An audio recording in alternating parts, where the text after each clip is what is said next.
So here is our long-awaited spring Bonnie. We started them in August or so, and worked on them till September, but then it took a long time to figure out what I was gonna do for his shoulder pads right here. As you can see, we used Glitchtrap's body, which did not have shoulder pads. So I had to figure something out, and I think they look alright. I tried to originally use Springtrap's body, but it had so many like holes and crevices in it that the putty filler I was trying to use, it just wouldn't work. So the next best thing I do is a Glitchtrap body, which is kind of cool. It has the big purple bow tie and had some buttons. Had a color over his vest, but sometimes I noticed there's certain spring Bonnies that have like the Glitchtrap purple starred vest on. That's Bubby's over there. He's playing Garry's Mod. Say hi, Bubby. Tell all your fans hi. Hi. So we just winged it with the Glitchtrap body, and the Springtrap ears, one of them is, broken off, so we used Glitchtrap ears as well, the Springtrap head, and I had to take that putty, that filler I was using, to fill in a lot of these big holes and stuff. You can see it's by no means perfect, but it's alright. It's not bad. I do really like this custom we made. It might be my favorite one because I just like I like Spring Bonnie. So Glitchtrap's ears, Glitchtrap's body, Springtrap's head. The shoulder pads actually came off of Radioactive Foxy, the glow-in-the-dark one. They were on his arms, and I had to take them off. I will show you guys in a second what I'm talking about. But then the arms and the legs are pig patches. Same with the banjo, which we had an extra pig patch. We had a glow-in-the-dark one, but I ended up just buying a whole new pig patch. So we actually got 3 banjos now. One is Spring Bonnie's. And we got him all done up. He looks pretty decent. I don't know, some people might not like the Glitchtrap body I use, because Springtrap's kind of little bulkier, little thicker. He's a little thicker. This is kind of a scrawny Spring Bonnie, but that's okay. As you can see, all the parts come off. It's a Funko. The head comes off pretty easy too. The head, this was actually difficult because Springtrap's head wouldn't fit on Glitchtrap's joint here. So I had to take this out of, this came from a tie-dye Springtrap.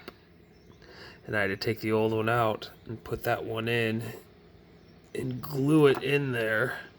But you see it kind of, it was kind of big for his neck, and it kind of split his neck there, but I got it solidified. It's in there pretty good. We're not going to have any further breakage.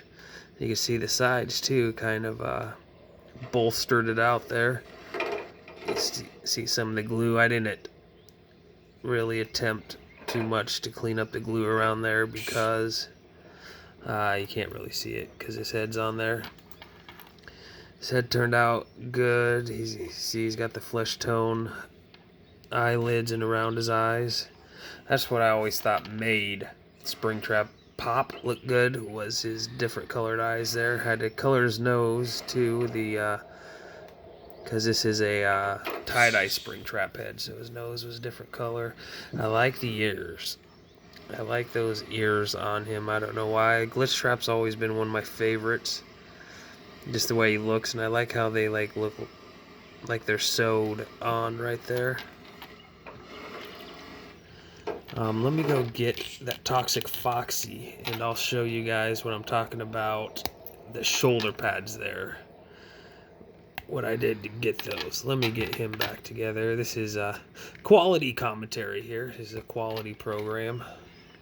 If I had some elevator music to play while I went and got him, I would. Can I pause this? I think I can pause it real quick. Okay, and we're back. So what I did here, that's the fox I use. I use those like shoulder pad pieces. Bubby's looking over here. And I took those off, which was pretty easy. I kind of just bent them a little bit like that and then just kind of peeled them off. But this other one I did kind of had a little chunk of plastic stuck to it, and I had to kind of saw it off with a knife, and then they weren't exactly even. I kind of had to sand them out, and then gluing them on there was kind of difficult. They just getting them even on there and getting them on there good without using too much glue, but I did a good enough job, I think. You could tell it's not exactly perfect looking from the back, but the front does not look too bad. So those pieces. I got his top hat, Dad. Did you get his top hat? Those shoulder pads right there are those right there. Like all the Funko figures, they have, there's a lot of pieces you could use to assemble a lot of the unmade guys like that. And we have this little, with our action figure case, one of the little drawers is nothing but pieces and stuff and spare parts. We call it the graveyard that we go to when we make customs. And we got a lot of stuff. If you're into customs, accumulating extra guys, even if you don't need them, if you can find them cheap somewhere, or used online at a hobby, you know, like a JCD and Hobby or something like that, you could, if you could acquire them cheap, get them, because you could use pieces and parts and everything for a lot of things. I actually replaced on our innard this joint part of his leg was broke, and I actually broke it off, got another joint off another one and glued it on there, painted it and everything, and you can't even tell that it's show small, but you can't even tell that I did that. Maybe I'll do a little short on that someday. And as you can see here, our show has completely fallen apart. What's back there? What is that back there? Who's that? Ooh, that might be a short for another day. Who is that, guys? Well, thanks for liking. This was a kind of a longer video review. If you made it to the end, congratulations, because you sat through a lot of dribble. I appreciate it. Say bye, Bubs. Bye.